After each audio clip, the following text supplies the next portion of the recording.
Touring the country in a big red bus is a campaign asking if Brexit is really worth it, with the slogan "Brexit to cost 2,000 million a week" adorning the outside.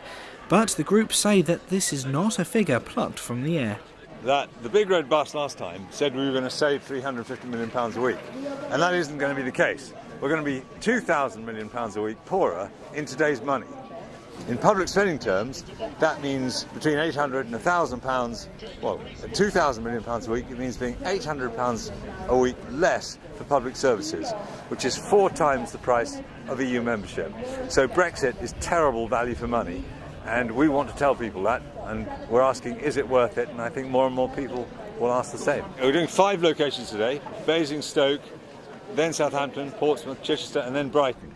And the reason we've chosen them is because local groups have asked us to come. It's the only reason. We didn't choose the location. We want to start a national conversation where people look at the deal. We can see what it is now.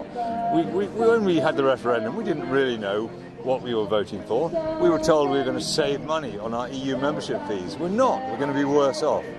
Looking to spark debate, the group welcomed opposing views, and one local man took up the offer to speak to the crowd. We love people getting up, taking the microphone, and we'll have a debate with them. I mean, I heard that guy's point of view, and what he said was that EU membership has depressed wages. And actually that's not true. Lots of economic analysis, several economic analyses have showed that simply isn't the case. So it's a commonly held myth, but it just isn't true. On the way back to uni, and that's when I saw the bus and thought, might as well stand there, see what they got to say, see if I can chip in my side of it.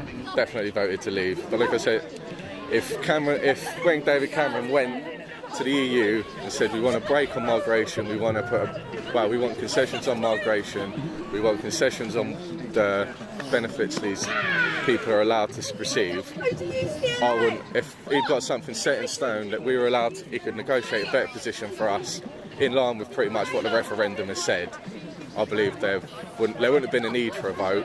It's an issue that continues to divide the country and in some cases divide households.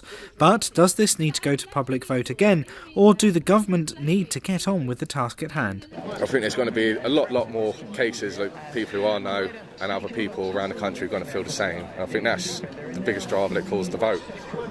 And people can say all they want, it doesn't depress wages. If you've got an influx of cheap labour, they're not going to need to up wages because people are going to leave if they can't afford to work for that little money. So they've always got it. European Union's market, 500 million people, 7.5 billion people in the world. There's a lot of money to be made elsewhere in trade.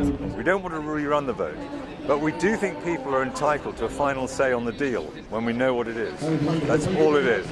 I think it's just totally undemocratic for our government to force us into a Brexit which is on their terms without giving the people a final say.